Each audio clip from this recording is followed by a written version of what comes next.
who this is. Liechtenstein is a big banking empire. And kind of they funded a lot of Adolf Hitler's work. And the crown prince is their king. So this is a man that I've met with and known for a number of years. I think this is dated 1994. And Hans Adam von Liechtenstein, the first time I called, I was asked to call the castle. His butler or someone picked up, and then he was immediately put on, and we talked, and he says, well, I don't want to talk on the phone too much, but we should meet. And these letters, this and you can go to the next one also. It was maybe a month later or something. It was from the castle, Vaduz, and this is the actual letters. He basically said to me, you know, let's get together. And I think he was wanting me to come to Europe, and I said, well, I'm too busy. I'm working as a doctor. And then it ended up, although it's not reflected in this letter, he came to New York and stayed at the Four Seasons Hotel there in Central Park. And so he invited me over, and I had a meeting with him. But he says, from what I know of your assessment is correct about the group, this cabal, which is controlling the issue we discussed, UFO. I suspect they have very good reasons not to inform the public, and therefore I am highly skeptical about your chances of success. But he still wanted to meet. So I said, okay, let's meet. So this is where it's going to get into some shock and awe. I'm going 94 in July. I go up and meet with him at the Pierre Hotel, Four Seasons. And the reason he didn't think it could succeed is that he told me the ETs wouldn't allow it. They wouldn't allow disclosure to happen. I said, excuse me, we're making contact, and it's clear that, you know. He said, well, let me tell you what happened. So he was involved with a lot of UN programs and also with George H.W. Bush, the first President Bush, and a man at the UN named Perez de Cuellar, who was the Secretary General at the time. I had done briefings with the predecessor, with the one after Boutros Boutros-Ghali.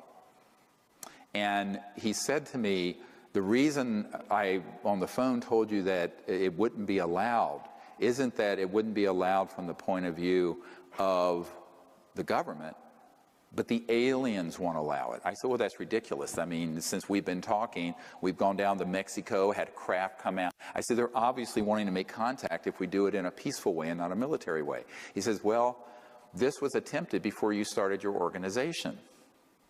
I said, what are you talking about?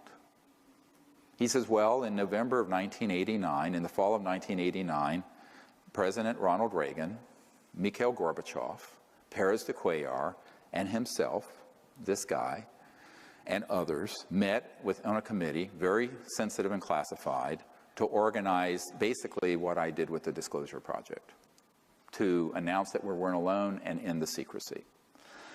And he said what happened is that Perez de Cuellar, the Secretary General of the United Nations, was coming back from a 3 a.m. late night planning session for this event when he was abducted by aliens from his motorcade in Manhattan. And I said, oh, really? And he proceeded to tell me the gory details of what happened. So Perez de Cuellar was taken somehow out of the motorcade onto an ET craft where he was threatened by the ETs and told, if you disclose this information, we will abduct every world leader involved, including the President of the United States. Now, this is from a person who was at the table for this planning session. To my ears, now to you. And I went, oh, come on, really? And he said, yeah, it blew up like an atomic bomb in the Bush White House. Subsequently, I found out that up at Kennebunkport, there were all these UFOs zipping around when Bush was up there out on his cigarette boat. And they didn't realize they were ours.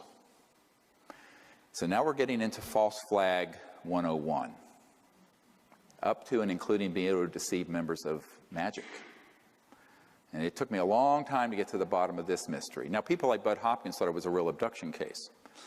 And I looked into it, and I found out that if you go back to the Roswell event, there was a red-headed sergeant who was the badass guy who threatened to kill everyone, all those ranchers who saw this thing crash. His son became a part of Magic security, this renegade group, this splinter group, who was involved with abductions and stopping leaks within Magic itself. He then went and was in the security detail that night and set up the electronics for this electronic warfare abduction of aliens. It was all a hoax. It wasn't ET at all. It was 100% military ops. And so we're going to get into this in a moment, how these operate.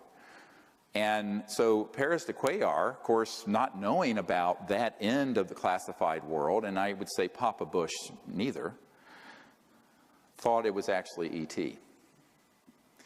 And it blew up, as I said, like an atomic bomb in the Bush White House. And Gorbachev, they pulled the plug on the plans to do disclosure and end secrecy in 1989 at the end of the Cold War. And I think it's strange that in January of '90, 2 months later, is when I had a contact event at my house in North Carolina with an ET and that said basically, pick up what you've dropped. Do this, what you left and behind as a teenager. Pick this up again. Someone's got to pick this up. But maybe that's a coincidence. But Paris de Cuellar thought that that was an actual alien abduction. And I said, well, with Your Highness, with all due respect, there are technologies that would facilitate this kind of deception. And the military term, so you know it, is a false INW, or a deceptive INW, indication and warning. And it's basically like the Gulf of Tonkin event in Vietnam. You basically exaggerate or hoax an event that then manipulates policymakers.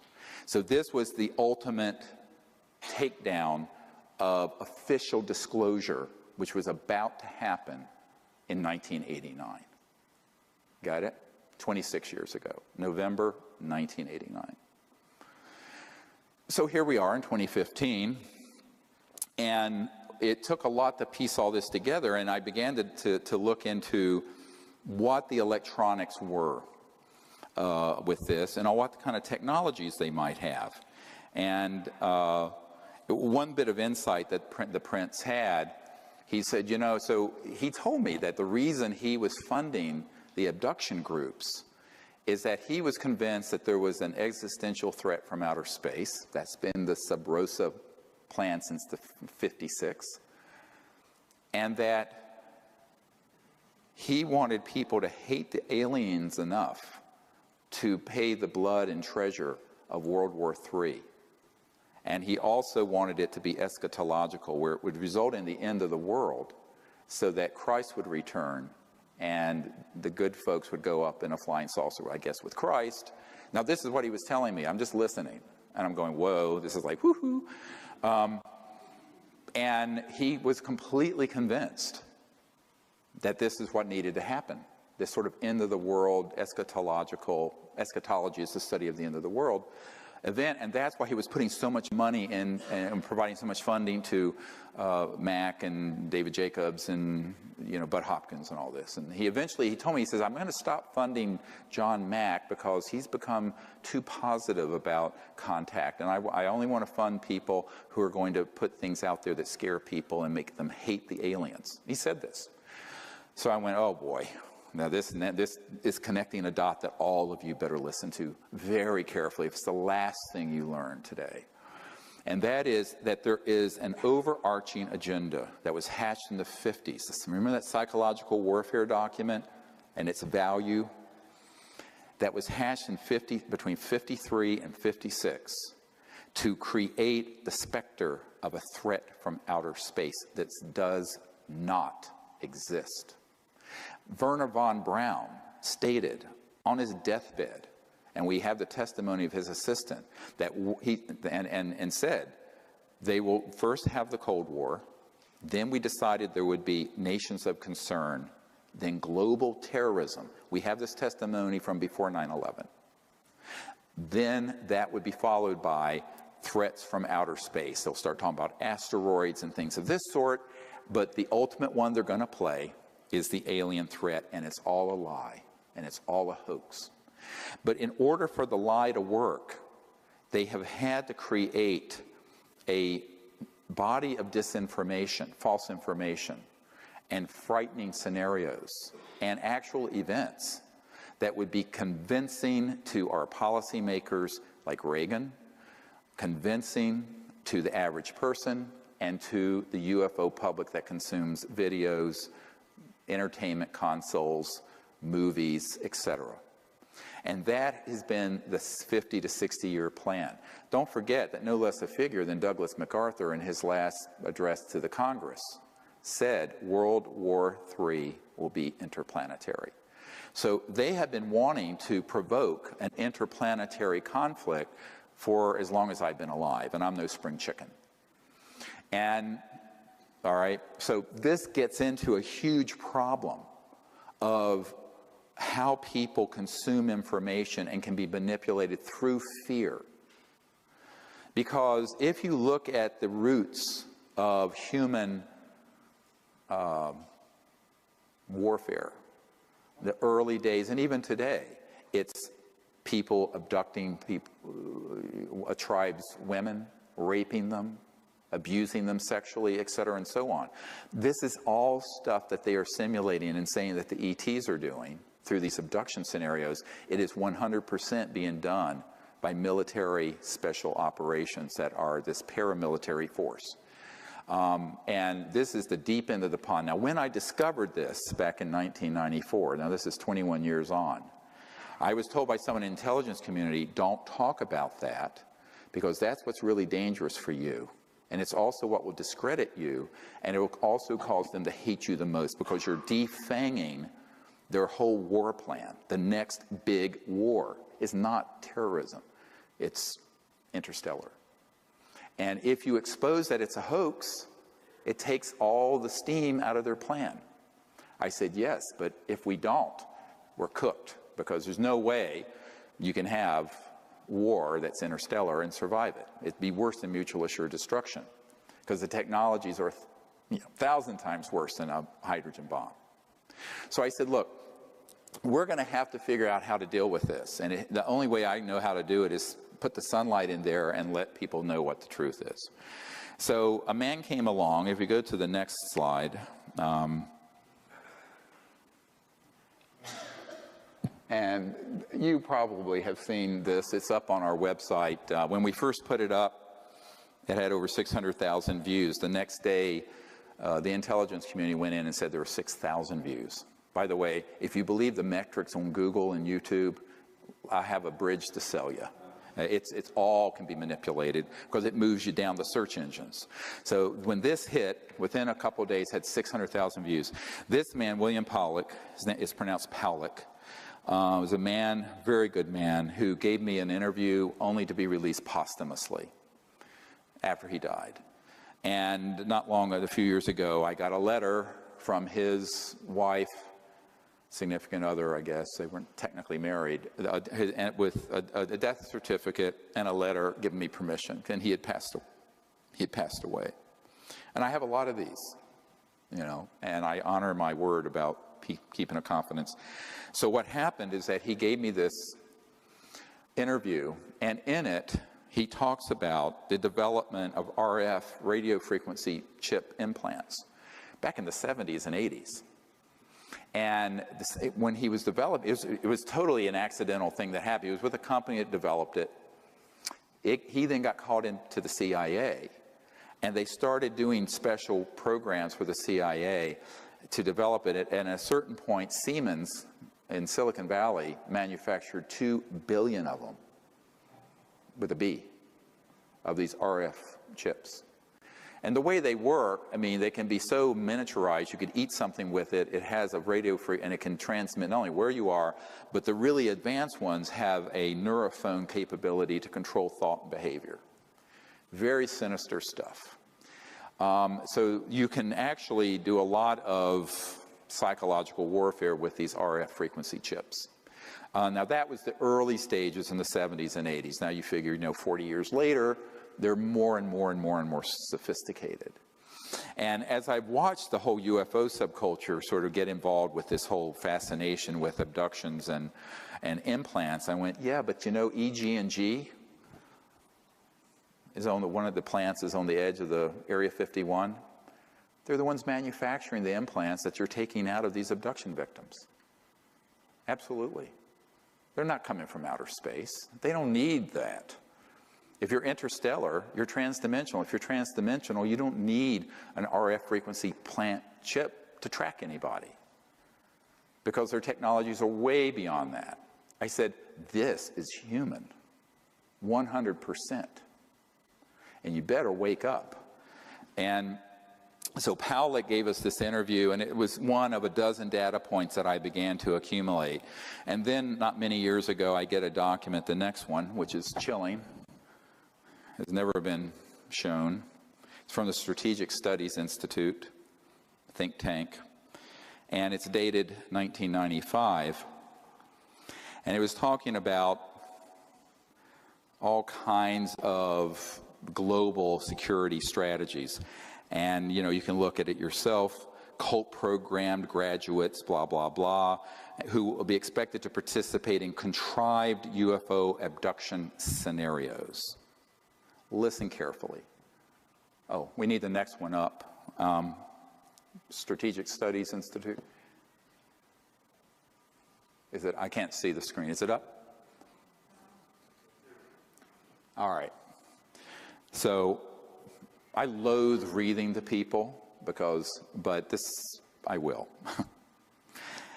And number 2, create a global UFO cult, which will involve, this is what needs to be done in order to actuate this false flag operation, that will involve the abduction of citizens so as to foster an illusion that this Earth is facing an extraterrestrial invasion. UFO abductees of preference will have an experience in computer technologies, since that expertise will be required in future technocratic RMA scenarios. Use of experimental drugs, holographic projection capabilities, directed energy technologies, I'll get into that in a moment, induced auditory input. These are the neurophones I mentioned that Werner von Braun said the most dangerous thing is the neurophone non-local things that can be done to make people think they're having an experience when they're not. Input experimental aircraft, well, that's just a euphemism for man-made UFOs, and special effects costuming and stagecraft, among other things, will be used to persuade the abductees of the reality of their circumstances. Official denials regarding these events will employ reverse psychology to ensure that all such denials are taken as official confirmation of an imminent and/or ongoing extraterrestrial invasion. This is the next page. UFO abductees will be persuaded to worship their anticipated ET conquerors in cult-enforced religious fashion. UFO cult networks will be controlled by U.S. intelligence to limit infiltration and ensure that dissidents do not disrupt UFO long-term agendas. Uncontrollable dissidents will be assassinated, preferably by directed energy means. Dissociative satanic cult graduates will handle all such executions, i.e., when not actively lending logical and theatrical support to UFO abduction operations. Number 3, directed energy surveillance and weapons technology of all types and caps will be used for purposes of spreading fear and confusion in the population at large under deniable circumstances, for eliminating persons deemed adversarial to U.S. national security interests, and for spotting, assessing, and manipulating potential recruits to the RMA cause. Neurocybernetics and other psychotechnologies will be used to sow confusion and hypochondria in the population. The symptoms and effects produced by these and other directed energy technologies will parallel the effects produced by various microbes, viruses, and chemical imbalances, thus compelling a large segment of society to seek medical intervention, which in turn will be a basis for their being used for medical experimentation under voluntary circumstances. Psychiatrists and psychologists will play an important role in these experiments, particularly where denying the efficacy of cybernetics, psychotechnologies is concerned. Citizens who complain of hearing voices will be used as a basis for generously government-funded schizophrenic-related brain research, on and on and on. It goes on. Now, if you're not falling out of your chair yet, what I want to tell you is that all of that has come to pass and came to pass between the 1950s and the 1970s. A man that I worked with before his death had developed an electronic system in 1956 or 54, that would enable someone electronically to remote view anywhere, and could also affect, some of these have been called radionic psychotronic weapon systems, and they were developed decades ago. Now, how hard is it to deploy them? Not hard. They're not used every day. They're used enough to create a groundswell of conviction that there's an alien threat. So you take that capability, combine it with man-made UFOs, combine it with disinformation in general about the subject, and also certain chemicals, and you can launch an entire contagion of fear that's based on completely man-made false events. So this is the false flag event I wanted to warn you about. And people say, when is that going to happen? I said, it's happened already. It's already happened. The media, the film industry, any UFO conference you go to is going to be filled unwittingly, usually, not always unwittingly, but usually with information that is this kind of disinformation designed to create an us versus them dynamic of an alien threat. And the reason for it is that that is the only way to grow the military-industrial complex.